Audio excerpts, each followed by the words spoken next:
नाम की स्तुति हो, प्रभु के नाम की महिमा हो कि परमेश्वर ने एक और अनुग्रह दिया कि हम सब लोग आज सुबह उनके भवन में आकर के आराधना कर सके, परमेश्वर की स्तुति करें और प्रभु के नाम की बड़ाई करें। हालेलुया। मैं भी प्रभु को धन्यवाद देता हूँ इस प्रकार भजन संहिता की सेवकाई करने का परमेश्वर की ओर से अनुग्रह हुआ और सारी बातों में प्रभु की महिमा हो। प्रभु के दास भी इस प्रकार सेवकाई का अवसर देते रहते हैं, इसलिए उनके दिल के लिए धन्यवाद हो। सारी बातों में परमेश्वर के नाम की महिमा हो। Hallelujah, hallelujah. बोलो प्रभु यीशु मसीह की, बोलो प्रभु यीशु मसीह की। Hallelujah, hallelujah, hallelujah. आप लोग अपना अपना मोबाइल स्विच ऑफ कर लीजिएगा ध्यान से, क्योंकि परमेश्वर के भवन में हमें गंभीरता से और बहुत ही आदर पूर्वक बैठना है। हालेलुया। जो भजन संहिता हमने पढ़ा उसमें से कई बातें हैं, परंतु एक ही बात को हम आपके बीच में प्रकाशन जो प्रभु की ओर से मिला उसको आपके बीच में रख के बैठ जाना चाहेंगे। भजन संहिता 52 अध्याय और उसका 8 कलम पढ़ेंगे। 52 उसका 8। परंतु मैं तो परमेश्वर के भवन में हरे जैतून के वृक्ष के समान हूँ, जैतून के वृक्ष के समान हूँ। हालेलुया। गुजराती में पढ़िएगा। हाँ हाँ, कौन सा वृक्ष? जैत। हालेलुया। हमारे हिंदी में जैतून लिखा है। हालेलुया। सब लोग साथ में हमारे साथ बोलिए पीछे पीछे।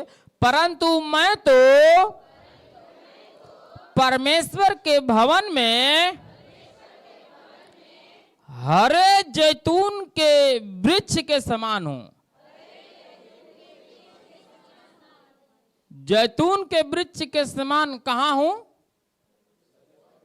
परमेश्वर के भवन में। हालेलुया। तो परमेश्वर के भवन में जैतून के वृक्ष के समान रहने से हमारा क्या फायदा है और परमेश्वर का क्या फायदा है? हालेलुया। भाई, कोई दास बनकर रहता, कोई भक्त बनकर रहता प्रभु के भवन में। दाऊद एक जगह कहते हैं, मैंने यहोवा से एक वर मांगा है कि जीवन भर उसी की यत्न में लगा रहूंगा और हमेशा मैं उसके भवन में बना रहूं। हालेलुया। परमेश्वर के भवन में भी बने रहने के लिए परमेश्वर के वरदान और कृपा दान की जरूरत है।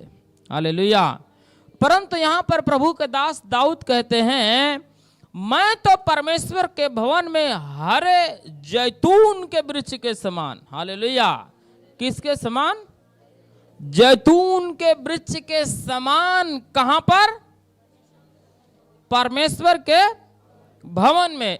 आत्मिक लोग, जो लोग प्रभु का वचन पढ़ते हैं, बाइबल पढ़ते हैं, प्रार्थना करते हैं, सेवकाई में थोड़ा बहुत ध्यान देते हैं, कान खोल करके सुनिएगा, आपका ध्यान इधर उधर न जाने पाए। हालेलुया। हाँ, जैतून के वृक्ष के समान परमेश्वर के भवन में रहने की क्या जिम्मेदारी, क्या फायदा है परमेश्वर को, परमेश्वर के भवन को और हमें और आपको। हालेलुया। इससे पहले हमें जैतून के वृक्ष की खासियत को समझना पड़ेगा। हालेलुया। जैतून का वृक्ष, आप हमारे साथ आ जाइए। आपको मालूम है प्रकाशित वाक्य की पुस्तक पहला अध्याय, प्रकाशित वाक्य की पुस्तक पहला अध्याय और उसका थोड़ा हम आपको इधर उधर घुमाएंगे, परंतु जब आपको समझ में आएगा ना तो बहुत ही बल और सामर्थ्य मिलेगा। प्रकाशित वाक्य की पुस्तक पहला अध्याय और आप उसका 12 कलम से पढ़े। तब मैंने उसे हाँ जो मुझसे बोल रहा था देखने के लिए अपना मुंह फेरा। हाँ और पीछे घूमकर मैंने सोने की 7 दीवटें देखी। क्या देखा? 7 सोने की 7 दीवटें देखी। आप बोलोगे कि जैतून का विषय चल रहा तो ये दीवट कहाँ से लेकर आ रहे हैं? हालेलुया। आपको समझने के लिए हम आपको दीवट के बारे में थोड़ा बता के फिर जैतून के बारे में समझेंगे। 7 दीवटें देखी, 13 कलम भी पढ़ लीजिए। और उन दीवटों के बीच में मनुष्य के पुत्र सदृश एक रूप पुरुष को देखा। मनुष्य के पुरुष सदृश एक पुरुष को देखा जो पांवों तक का वस्त्र पहने हाँ और छाती पर सोने का पटुका बांधे हुए था। हाँ, वो कहाँ घूम रहा है, कहाँ टहल रहा है? हाँ हाँ, 7 दीवटों के बीच में कौन? प्रभु यीशु मसीह। कहाँ घूम रहे थे, कहाँ टहल रहे थे? दीवटों के बीच में। अब दीवट क्या है ये भी समझ लीजिए। दीवट के बारे में अगर समझना है तो वही प्रकाशित वाक्य पुस्तक 1 अध्याय उसका 20 कलम पढ़ो।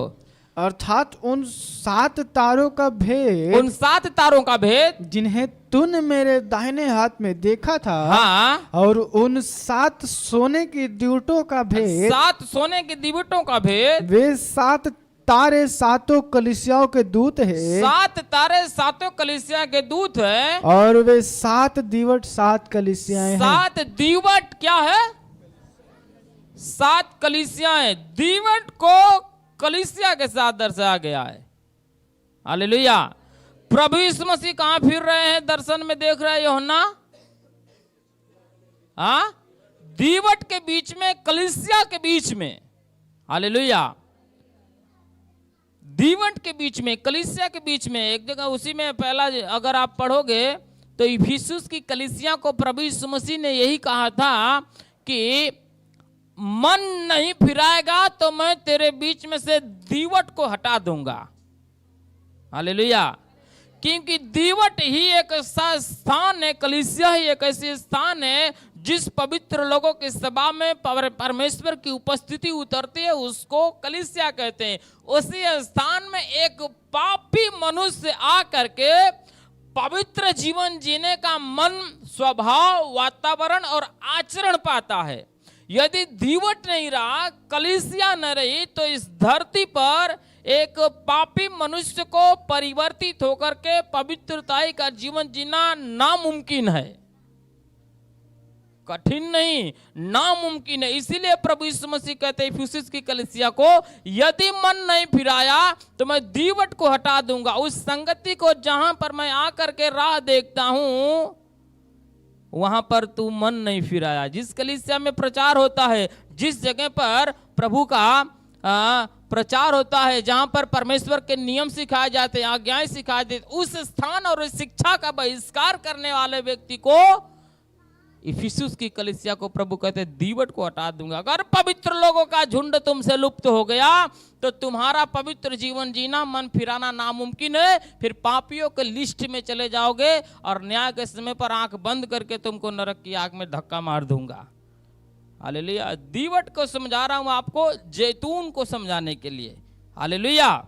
हाँ, क्योंकि जैतून दीवट के बिना अधूरा है, जैतून का वृक्ष, और दीवट जैतून के वृक्ष के बिना अधूरा है। हालेलुया। हाँ, अब थोड़ा आप आ जाइए प्रकाशित वाक्य की पुस्तक, और थोड़ा सा जैतून का 2 भेद और इसमें है। 11 अध्याय, प्रकाशित वाक्य की पुस्तक 11 अध्याय और उसका 4 कलम पढ़ लो। हाँ हाँ हाँ हाँ हाँ, हिंदी में पढ़ो। ये वे ही जैतून के 2 पेड़, ये वे ही जैतून के 2 पेड़। यदि आप 11 अध्याय का पहली कलम से आगे तक पढ़ोगे तो आपको पता चलेगा मूसा और एलिय्याह के बारे में यहाँ पर वर्णन किया जा रहा है। हम सारा कलम पढ़वाकर समय ज्यादा नहीं लेना चाहते, इसलिए शॉर्टकट में बताना चाहते हैं। ये वे ही जैतून के 2 पेड़ और 2 दीवट है, और 2 दीवट हैं, जो पृथ्वी के प्रभु के सामने खड़े रहते हैं। दीवट भी है और जैतून के 2 पेड़ भी है। आखिर जैतून का पेड़, दाऊद कहते हैं प्रभु तेरे भवन में मैं हरे जैतून के वृक्ष के समान रहूंगा। हालेलुया। तो जैतून के वृक्ष के समान रहने से भवन को क्या फायदा है, उस व्यक्ति को क्या फायदा है, और परमेश्वर की महिमा को क्या फायदा है। हालेलुया। हाँ, ये समझना होगा। इसलिए अब आप आ जाइए, आपको मालूम है जैतून का जो पेड़ है ना, अगर आप निर्गमन के पुस्तक में आ जाओ, निर्गमन के पुस्तक और उसका 27 अध्याय और उसका 20 और 21 कलम पढ़ो। निर्गमन के पुस्तक 27 अध्याय उसका 20 और 21, 20 और 21 पढ़ो। हाँ,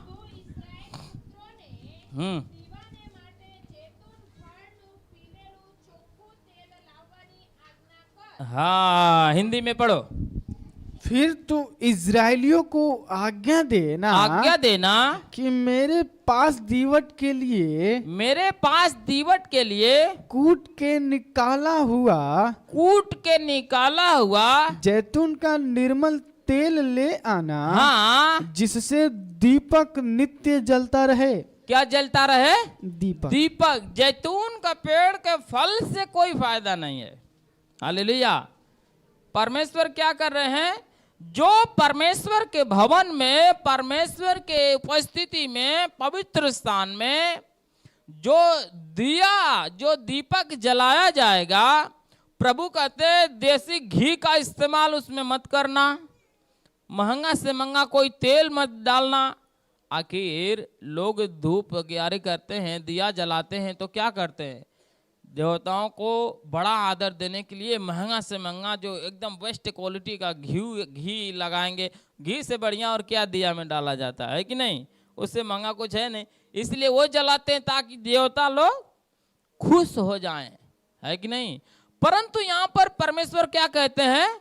तू जैतून का तेल ला करके मेरे दीपक में डालना, दीवट में डालना, ताकि दिया जलेगा। मालूम है, जैतून का तेल इसलिए प्रभु कहते हैं कि जैतून के तेल में एक खासियत होती है, वह 1% भी उसमें से धुआं नहीं निकलता है। जब उसको जलाओ तो 1% भी उसमें से धुआं नहीं निकलता और थोड़ा भी उसमें बदबूदार बांस नहीं आते। घी का दिया जलाओगे तो आपको पता चल जाएगा घी का दिया जल रहा है कि नहीं? केरोसिन का भी दिया जलता है, गांव में फिर लाइट नहीं रहता था तो केरोसिन का दिया जलाते, वो भी पता चल जाएगा। परंतु जैतून के तेल से अगर दिया जलाए ना, कोई ऐसी बदबूदार, कोई महक नहीं, कोई नहीं समझ पाएगा। हालेलुया। हाँ, इतना निर्मल और स्वच्छ होता है। इसलिए परमेश्वर कहते हैं कि जैतून के वृक्ष का कूटा हुआ तेल मेरे दीपक में डालना। हालेलुया। अब जैतून के वृक्ष की और भी कोई खासियत है। आप आ जाइए जकर्याह की पुस्तक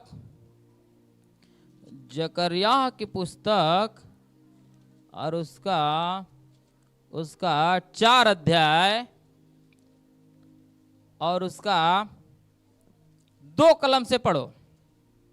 जकर्याह की पुस्तक अध्याय 4 उसका 2 कलम से पढ़ो। उसने मुझसे पूछा, हाँ, तुझे क्या दिखाई पड़ता है? तुझे क्या दिखाई पड़ता है? मैंने कहा एक दीवट है जो संपूर्ण सोने की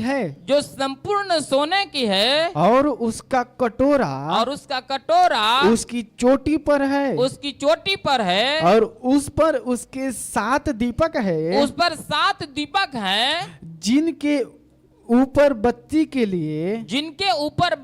लिए 7 नालियां हैं। 7 नालियां हैं। हाँ, दीपक के पास जैतून के 2 वृक्ष है। किसके वृक्ष है? जैतून के वृक्ष। दीपक के पास, उस कटोरे के पास, उस दीवट के पास, हालेलुया, जैतून के 2 वृक्ष हैं, और एक उस कटोरे की दाहिनी ओर, इस कटोरे के दाहिनी ओर, और दूसरी उसकी बाईं ओर, दूसरा उसके बाईं ओर, बाईं ओर, हालेलुया। दीपक जल रहा है, दीवट जल रहा है, जिसमें 7 दिया है। उसके एक बाजू जैतून का वृक्ष है, दूसरे बाजू, अभी हम आपको दिखाएंगे, हालेलुया, दूसरे बाजू भी जैतून का वृक्ष है। जैतून का वृक्ष अपने आप में फल नहीं देता, परंतु उसको उसके तेल का काम है, हालेलुया। अगर आप थोड़ा सा अगर पढ़ो जैतून का वृक्ष करता क्या है, तो आप पढ़ो उसका 11 कलम, जकरिया अध्याय 4 उसका 11 कलम। तब मैंने उससे फिर पूछा, हाँ, ये 2 जैतून के वृक्ष क्या हैं? ये 2 जैतून के वृक्ष क्या हैं? जो दीवट की दाहिनी बाईं ओर हैं। जो दीवट की दाहिनी और बाईं ओर हैं। फिर मैंने दूसरी बार उससे पूछा, हाँ, जैतून की दोनों डालियां क्या है? क्या है? जो सोने की दोनों नालियों की द्वारा, हाँ, अपने में से सुनहरा तेल उंडेलती है। सुनहरा तेल उंडेलती है। कहाँ पर? दीपक में। दिखाई दे रहा है कुछ? टीवी में कुछ दिखाई दे रहा है? जैतून का वृक्ष का फल का काम नहीं है, हालेलुया। जैतून के वृक्ष के तेल का काम है परमेश्वर को, हालेलुया। उस वृक्ष से निकला हुआ जो तेल है, यदि उस तेल से दीपक जलेगा, दीवट जलेगा, तो क्या होगा मालूम है? हाँ, हालेलुया। बोलो प्रभु यीशु मसीह की, बोलो प्रभु यीशु मसीह की। पहला शमूएल की पुस्तक, पहला शमूएल की पुस्तक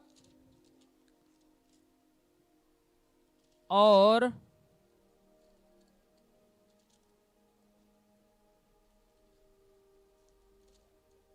उसका 3रा अध्याय, पहला शमूएल अध्याय 3 और उसका 3 कलम। और परमेश्वर का दीपक, और परमेश्वर का दीपक अब तक बुझा नहीं था, अब तक बुझा नहीं था। और शमूएल यहोवा के मंदिर में जहाँ परमेश्वर का संदूक था, लेटा था 4 कलम। तब यहोवा ने शमूएल को पुकारा। हालेलुया। सारी कहानी बताने का समय नहीं है। दुर्लभ के अवस्था में, अकाल के अवस्था में, परमेश्वर के मंदिर में, परमेश्वर के भवन में दीपक जलते रहने का चिंता और जिम्मेदारी जिसको दी गई थी, वह व्यवस्थित नहीं निभा रहे थे एली याजक, हालेलुया।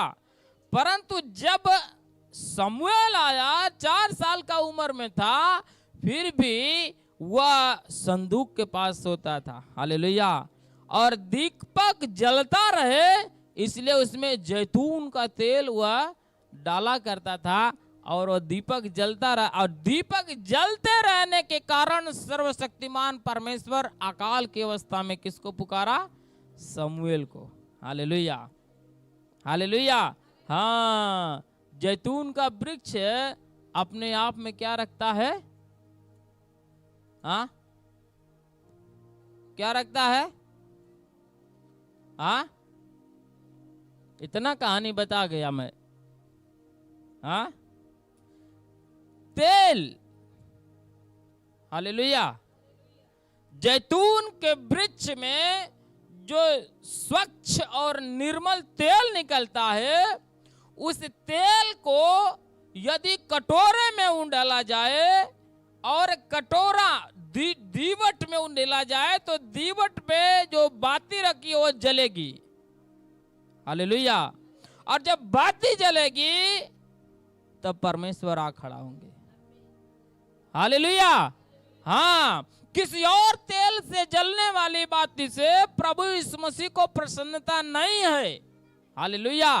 आखिर यहाँ पर दाऊद भजन संहिता की किताब और 52 का 8 कलम फिर से पढ़िएगा। हाँ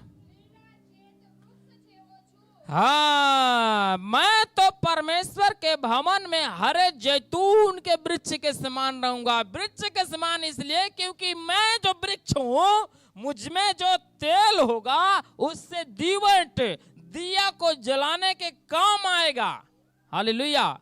हाँ, हम जैतून के समान इसलिए क्योंकि जैतून के वृक्ष का काम है कि दीवट में तेल उंडेलते रहना। हालेलुया। पवित्र लोगों का काम है, जिम्मेदार लोगों का काम है कलीसिया में पवित्रताई को बढ़ाते रहना। हालेलुया। पवित्र मन, पवित्र सोच विचार, प्रार्थनाएं, जिम्मेदारियां, परमेश्वर के का काम को आगे ले जाना और परमेश्वर की उपस्थिति हमारे बीच में बनी रहे, इस बात का ध्यान रखना और इस बात की पवित्रताई रखते रहना, ये जैतून के वृक्ष का काम और जिम्मेदारी है। हालेलुया। ये जैतून का वृक्ष भवन में रहने से क्या फायदा है? क्योंकि जो तेल उसमें है ना, उसी से दीवट जलता है। आखिर आदम वाटिका में से परमेश्वर ने आदम को निकाल दिया है कि नहीं? आदम को निकाल दिया तो फिर आदम वाटिका में परमेश्वर को जाना चाहिए ना। हाँ? वाटिका का क्या दोष था? आदम के बिना अदन वाटिका में परमेश्वर का आना अधूरा है, कुछ नहीं। हालेलुया। पवित्र लोगों के बिना जैतून के वृक्ष में जो तेल है, उस तेल के बिना दीवट में उजियाला आना परमेश्वर को अच्छा नहीं है। केरोसिन और घी के उजाले से नहीं, जैतून के तेल से दिया जलता है, वही परमेश्वर को पसंद आता है। हालेलुया। हाँ, हम जैतून के वृक्ष के समान रहे, कलीसियाओं में दीवट को जलाए रखना, पवित्रताई। परमेश्वर जिस बात से खुश होते हैं, जिस पवित्र वातावरण से खुश होते हैं, जिस पवित्र विचार और आचरण से खुश होते हैं, पवित्र लोगों को रात दिन उसमें ध्यान करके परमेश्वर के पवित्रताई को अपने कलीसिया में, भवन में, घर में, परिवार में बनाए रखना, ये जिम्मेदारी है। ये है हरे जैतून के वृक्ष की जिम्मेदारी, नहीं तो वह सूखा हुआ रहेगा। हरा जैतून का वृक्ष है। हालेलुया। हाँ, याद रखे, हम अपने आप में कुछ नहीं है, हमें तो सिर्फ इस प्रकार रहना है कि जब तक आदम परमेश्वर के हुजूरी में, परमेश्वर के हिसाब से चलता था ना, अदन वाटिका में प्रभु को बुलाना नहीं पड़ता था, वो खुद समय पे आ जाते थे। परंतु आदम को निकाल देने के बाद अदन वाटिका में परमेश्वर को भी कोई मजा नहीं। पवित्र लोग अगर नहीं है कलीसिया में, पवित्र मन नहीं है, पवित्र वातावरण नहीं है, जिस कलीसिया में परमेश्वर का आदर नहीं है, जिस झुंड में परमेश्वर के लायक कोई नहीं है, उसमें सर्वशक्तिमान परमेश्वर नहीं आ सकते। इसलिए 7 कलीसियाओं में से एक कलीसिया को प्रभु ने क्या कहा? वो अपने आप को यहूदी समझते हैं पर है नहीं, शैतान की सभा वाले हैं। कई लोग पवित्र और आत्मिक समझते हैं पर है नहीं, क्योंकि पवित्र और आत्मिक का सबूत और सर्टी तो परमेश्वर देते, हम खुद नहीं। हालेलुया। हाँ, हमें तो जैसे भी हैं, हमें प्रभु की उपस्थिति को बनाए रखने के कसरत को करना है। हालेलुया। पवित्रता को करना है। कलीसिया में हमको जैतून के वृक्ष के समान हरे हरे। हालेलुया। इसीलिए ना 5 कुंवारी और 5 कुंवारियों में 5 मूर्ख और 5 समझदार थी। हालेलुया। 5 के पास क्या था? तेल, और 5 के पास नहीं था, है कि नहीं? यही तेल आज भी। हालेलुया। जिस जैतून के वृक्ष में तेल नहीं रहेगा तो उस जैतून के वृक्ष में फल का कोई काम नहीं है प्रभु को, उसमें तेल होना चाहिए। हालेलुया। और वह हरा हरा होना चाहिए। कहने का मतलब सुनहरा स्वच्छ तेल हमारे में। प्रभु ने क्या कहा, तुम्हारे भले कामों को देख करके दुनिया वाले समझना चाहिए कि ये परमेश्वर का पुत्र है। हालेलुया। आखिर आप बताओ, कौन परमेश्वर को देखा है? कौन यीशु को देखकर चर्च में आता है? हाँ, आया कोई? लोग हमारे और आपके अंदर यीशु को ढूंढते हैं। समझ रहे हैं? हमारे और आपके अंदर यीशु को थोड़ा बहुत देखते तो आते हैं। उन्हें क्या मालूम यीशु मसीह कौन है, क्या करता है, कैसा है, क्या कर सकता है। इसलिए तो प्रभु ने कहा ना, तुम पृथ्वी के नमक हो। जिस तरह से नमक थोड़ा डालो और इतनी सब्जी में फैल जाता है, उस तरह तुम एक हो, परंतु सैकड़ों पर तुम्हारे पवित्रताई का प्रभाव होना चाहिए। हालेलुया। न कि बाजू वाला तुमको गाली देने वाला बने, न तो तुम्हारा मित्र तुमसे दुश्मनी रखे, तुमसे कगरा करके बाहर जाए। हमारे जीवन के हिसाब से लोग हमारे ओर आकर्षित होंगे। हालेलुया।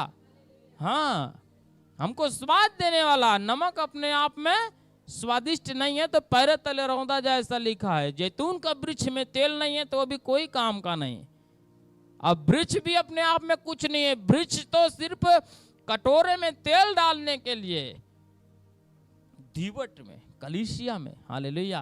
हाँ, प्रभु ने हमें दिया, हमें पवित्रताई का ध्यान रखना है। अभिषेक, सामर्थ्य, दर्शन, चंगाई, छुटकारा, ये सारी बातें प्रभु हम सबको देता रहता है, परंतु परमेश्वर हमारे पास बना रहे, हमारे बीच में आता रहे। हालेलुया। आकर के हमारे बीच से चला न जाए। पवित्र लोगों की जिम्मेदारी है, अपने आप में जिम्मेदार होके। हालेलुया।